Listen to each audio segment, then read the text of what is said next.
فرمایا ہے۔ اور تھوڑے علم کا مطلب جانتے ہو، ایک فن میں کوئی ماہر ہو گیا تو اسے مجدد طب کہا گیا۔ عزیزان ملت اسلامیہ، جو علم طب میں بھی ماہر ہو، جو علم سائنس میں بھی ماہر ہو، جو علم قرآن میں بھی ماہر ہو، جو علم سماوات میں ماہر ہو، جو علم شمس میں ماہر ہو، جو علم نجوم میں ماہر ہو، جو علم البروج میں ماہر ہو، جو علم الجبر میں ماہر ہو، اسے دنیا مجدد اصل کیوں نہیں کہے گی؟ عزیزان ملت اسلامیہ، آپ ذرا اندازہ فرمائیے، ذرا غور فرمائیے، اور جانتے ہیں مفتی اعظم کے علم کے بارے میں آپ لوگوں سے سنا ہوگا، 6 سال کی عمر میں خلافت و اجازت سے نواز دیا گیا، 13 سال کی عمر میں مسند افتاء پر بیٹھ کر کے فتویٰ دینے لگے۔ اور جانتے ہیں بہت سارے علماء یہ لکھتے ہیں اور کہتے ہیں، یعنی امام احمد رضا علیہ رحمت و رضوان کی فتاوی رضویہ میں بہت کچھ مسئلے ایسے ہیں کہ جو مفتی اعظم ہند نے فتویٰ دیا ہے اور اعلیٰ حضرت نے تصدیق کیا ہے، اور تصدیق کر کے اس کو فتاوی رضویہ میں شامل کر لیا گیا ہے۔ عزیزان ملت اسلامیہ، اب ذرا آپ مجھے بتائیے، یعنی میں آپ کو بتانا یہ چاہ رہا ہوں کہ اے لوگوں، انہیں کے ایک ساتھی کا نام علامہ تفضل حسین نقشبندی خلیل آبادی ہے، اور علامہ تفضل حسین نقشبندی خلیل آبادی جب امام احمد رضا کی بارگاہ میں گئے تھے تو جانتے ہو مفتی اعظم بھی ساتھ میں تھے، امتحان دیا، اور لاسٹ میں جانتے ہو امام احمد رضا نے کہا کہ اے تفضل حسین، آؤ ادھر آئے، الماری سے ملا حسن لو، ایک ہفتے کا مطالعہ کرو، ایک ہفتے کا مطالعہ کرنے کے بعد میری بارگاہ میں آنا، تب امتحان ہوگا۔ تو جانتے ہو تفضل حسین نے کیا کہا تھا؟ ہاتھ باندھ کر کے کھڑے ہو کر کے، حضور اگر یہ کتاب پوری میں زبانی سنا دوں تو بتائیے کیا ہوگا؟ عزیزان ملت اسلامیہ، میں بتانا یہ چاہ رہا ہوں، جو اعلیٰ حضرت کا بیٹا ہو فتاوی رضویہ میں جس کے فتوے کو شامل کر لیا جائے، اسے مصطفیٰ رضا خان کہا جاتا ہے، اور جو ملا حسن کو زبانی اعلیٰ حضرت کو سنا دے اسے تفضل حسین خان کہا جاتا ہے۔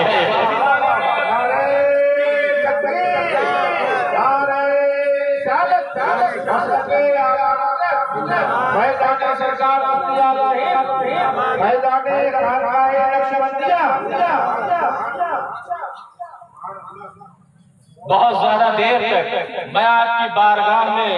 حاضر نہیں رہوں گا، لیکن میں آپ کو یہ بتانا چاہ رہا ہوں، یعنی مفتی اعظم ہند کی ذات کو اگر دیکھو گے، ان کی صفات کو دیکھو گے، آپ کی عقلیں حیران ہو جائیں گی۔ جس میدان میں آپ دیکھنا چاہو گے مفتی اعظم اس میدان میں نظر آ رہے ہیں، فتوے کی بات ہے تو فتویٰ لکھ رہے ہیں، اور تفسیر کی بات ہے تفسیر بیان کر رہے ہیں۔ اگر مجاہدانہ کردار ادا کرنا ہو رہا ہے تو سودی تحریک میں مفتی اعظم مجاہدانہ کردار ادا کر رہے ہیں۔ عزیزان ملت اسلامیہ، آپ کو میں بتاؤں، یعنی ایک خلیفہ ہے مفتی اعظم ہند علیہ رحمت و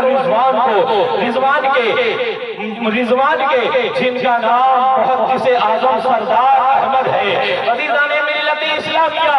جانتے ہو کتابوں میں آیا ہے، علماء یہ بیان کرتے ہیں، یعنی جب ان کا وصال ہوا تو جب جنازے پر لے کر کے جنازہ لے کر کے جایا جانے لگا تو جانتے ہو ان کے سینے سے لے کر کے آسمان تک ایک نور کی کرن آ رہی ہے، ایک نور کی کرن جا رہی ہے۔ عزیزان ملت اسلامیہ، میں یہ کہنا چاہتا ہوں، جب مفتی اعظم کے خلیفہ کا یہ عالم ہے تو پھر مفتی اعظم کا عالم کیا ہوگا؟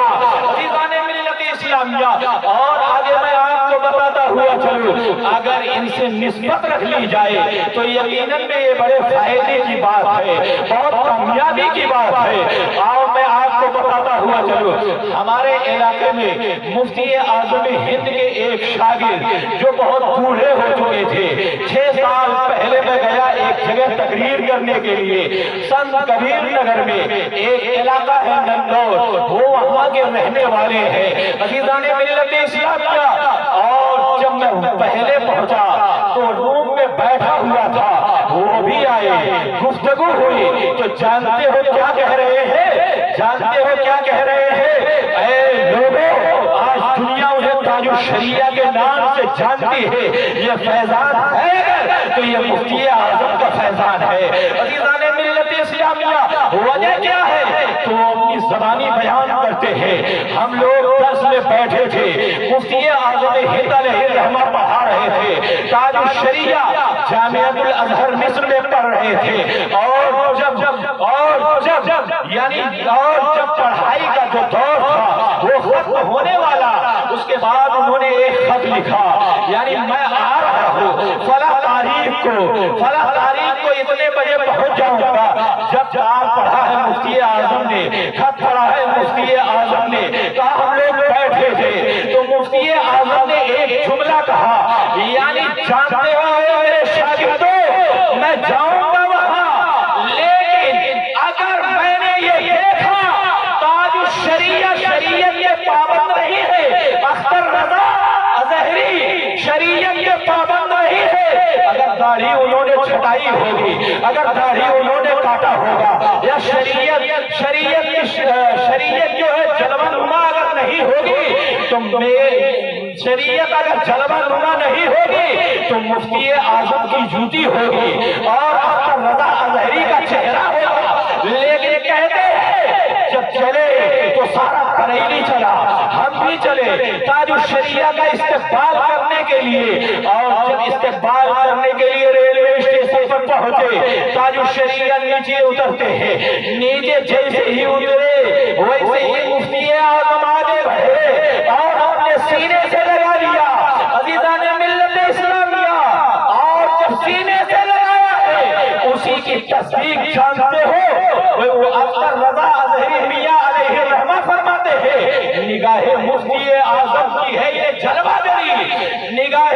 مفتی اعظم کی ہے یہ جلوہ گری، چمک رہا ہے جو اختر رضا آنکھوں میں عزیزان ملت اسلامیہ۔ آپ ذرا اندازہ فرمائیے، ذرا غور فرمائیے، مفتی اعظم کی شان کے مالک تھے، آپ بھی اگر نسبت رکھ لیں گے مفتی اعظم سے ادنا رہیں گے، اعلیٰ بن جائیں گے۔ اور جانتے ہیں فیض حاصل کرنے کا طریقہ کیا ہوتا ہے؟ آج انسان کہتا ہے فلاں کے پاس گیا، وہاں سے کوئی فیض حاصل نہیں ہوا، وہاں گیا کوئی فیض حاصل نہیں ہوا عزیزان ملت اسلامیہ۔ لیکن تصور شیخ میں یہ لکھا گیا ہے، یعنی جب آپ تنہائی کے عالم میں بیٹھے ہو تو جانتے ہو فیض لینا ہے، شیخ کا تصور اپنے دل و دماغ میں بٹھائیے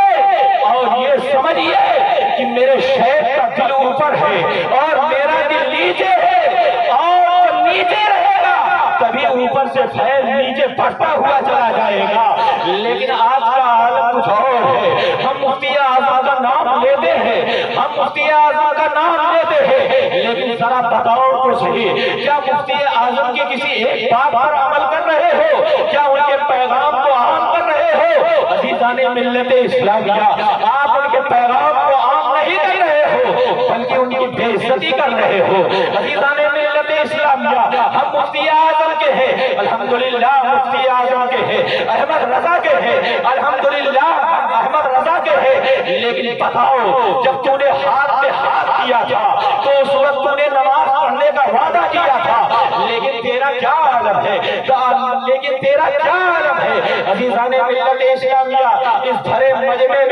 میں آپ کو ایک واقعہ سناتا ہوں مفتی اعظم ہند علیہ الرحمہ کا، اور میں یہ جانتا ہوں اور میرا یہ دل کہتا ہے، یعنی اگر اس میں کوئی ایک بھی مفتی اعظم کا شیدائی ہوگا، ایک بھی مفتی اعظم سے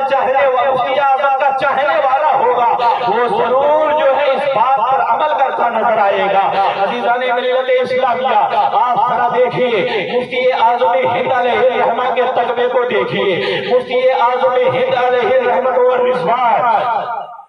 مفتی اعظم ہند علیہ رحمت و رضوان کا ایک مرید ہے جو مفتی اعظم کو بہت چاہتا تھا میرے پیر بہت بڑے ہیں، میرے پیر علم میں اتنے بڑے ہیں، میرے پیر کا ثانی کوئی نہیں ہے۔ عزیزان ملت اسلامیہ جانتے ہو اس وقت جو ہے وہ اپنے ایک دوست سے کہہ رہا تھا، کون؟ مفتی اعظم کا جو مرید تھا، چاہنے والا تھا، وہ اپنے دوست سے کہہ رہا تھا میرے پیر اتنے بڑے ہیں، میرے پیر اتنی شان کے مالک ہے، میرے پیر کا ایک بہت بڑا والا ہے، ان کا کوئی ثانی نہیں ہے۔ اس کا جو دوست تھا وہ گمراہ تھا، وہ جانتے ہو کیا کہہ رہا ہے؟ یعنی ٹھیک ہے تمہارے پیر بہت بڑے عالم ہے، مفتی اعظم بہت بڑے علمداں ہے، عزیزان ملت اسلامیہ، لیکن میں تمہارے پیر سے ایک سوال کرنا چاہتا ہوں۔ کہا چلو سوال کر لو، کہا چلو ابھی سوال کر لو۔ چلو مفتی اعظم کے پاس، مفتی اعظم اپنی خانقاہ میں بیٹھے ہوئے ہیں۔ عزیزان ملت اسلامیہ، وہ شخص پہنچتا ہے اور کہتا ہے، یعنی اے مفتی اعظم، اے مصطفیٰ رضا خان، آپ بتائیے رسول اللہ کی 4 شہزادیوں کا نام کیا ہے؟ عزیزان ملت اسلامیہ، مصطفیٰ رضا خان علیہ رحمت و رضوان خاموش ہو جاتے ہیں، وہاں سے اٹھتے ہیں اور اندر جاتے ہیں، اندر جا کر کے وضو کرنے لگے۔ میرے عزیز، میرے دوست، اب یہ شخص کہتا ہے تم تو کہہ رہے تھے بہت بڑے عالم ہیں، تم تو کہہ رہے تھے بہت بڑے مفتی ہیں، تم تو کہہ رہے تھے ایسے ہے ویسے ہے، نبی کی 4 شہزادیوں کا نام نہیں پتا ہے۔ عزیزان ملت اسلامیہ، یہ خاموش رہا۔ مفتی اعظم واپس آتے ہیں اور آنے کے بعد ہاتھوں سے پانی ٹپک رہا ہے، کہتے ہیں مفتی اعظم ہی، یعنی اے شخص، تو نے سوال کیا تو جانتے ہو میں نے رسول اللہ کی شہزادیوں کا نام بغیر وضو کے کبھی لیا ہی نہیں ہے۔ عزیزان ملت اسلامیہ، اب بتاؤ کون سا ایسا مرید ہے جو مفتی اعظم کے اس قول پر عمل کرے گا، ہمیشہ وہ باوضو رہے اور نماز کی پابندی کرے؟ عزیزان ملت اسلامیہ، ذرا اس پر بھی تو غور کرو۔ ہمارا پیر بڑا تھا، ضرور بڑا ہے، بڑا رہے گا، لیکن میں یہ کہہ رہا ہوں، یعنی ذرا ان کے پیغام کو بھی تو عام کرو، یعنی ان کے ماننے والے ہو، ان کے چاہنے والے ہو، یعنی یہ داڑھی کو بھی تم چہرے پر سجا لو۔ عزیزان ملت اسلامیہ، لیکن یہ آپ کو توفیق نصیب نہیں ہوگی، سڑکوں پر نعرہ لگائیں گے، سب کچھ کریں گے، لیکن ان کے پیغام کو اپنانے کی کوشش نہیں کریں گے۔ اے مسلمان، ذرا پتا تو صحیح، تو جو بولتا ہے کیا یہ سچ ہے؟ عزیزان ملت اسلامیہ، اور آئیے میں آپ کو بتاتا ہوا چلو، وہی مفتی اعظم ہند ہے علیہ رحمت و رضوان ہے، ان کے بارگاہ میں ایک داڑھی منڈا آتا ہے، یعنی ہمیشہ داڑھی کو جھلائے رہتا تھا، صبح شام جب چاہتا تب جو ہے اس پر استدہ لگواتا تھا۔ ایک مرتبہ آیا، 2 مرتبہ آیا، مفتی اعظم ہند علیہ رحمان نے شریعت کی پابندی کرنے کے لیے کہا یہ داڑھی رکھنا سنت رسول اللہ ہے۔ اے میاں، کیوں داڑھی نہیں رکھ لیتے؟ جانتے ہو وہ شخص کہتا ہے حضور میں کچھ دنوں کے بعد رکھ لوں گا، میں رکھ لوں گا، میں رکھ لوں گا۔ اس نے کئی مرتبہ کہا، مفتی اعظم ہند نے کئی مرتبہ کہا، کئی مرتبہ کہا داڑھی رکھ لوں گا، رکھ لوں گا، لیکن ایک مرتبہ آیا، مفتی اعظم فرماتے ہیں اے میاں داڑھی رکھ لو، تو میاں کیا کہتے ہیں؟ حضور میں رکھ لوں گا، انشاءاللہ رکھ لوں گا۔ کہا آپ انشاءاللہ تو بار بار کہتے ہو، لیکن مجھے بھی کبھی ماشاءاللہ کہنے کا موقع فراہم کرو گے؟ عزیزان ملت اسلامیہ، آپ ذرا غور فرمائیے، ذرا اندازہ فرمائیے، یعنی آپ میں سے یہاں جتنے بھی مفتی اعظم کے چاہنے والے ہیں جو داڑھی منڈے ہیں، میں ان سے گزارش کروں گا یہاں سے اٹھو، اپنے گھر جاؤ اور اس بات کو اپنے سینے میں دفن کر دو،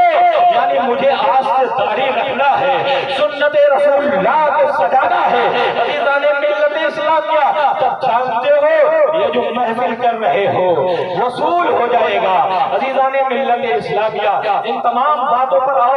ان تمام باتوں پر آپ غور کیجئے، اور جانتے ہیں ایک بات اور کہہ کے میں اپنی گفتگو کو ختم کروں گا۔ مفتی اعظم ہند علیہ الرحمت و رضوان پیدائشی ولی، لیکن آج بہت سارے لوگ ایسے ہیں کہ جو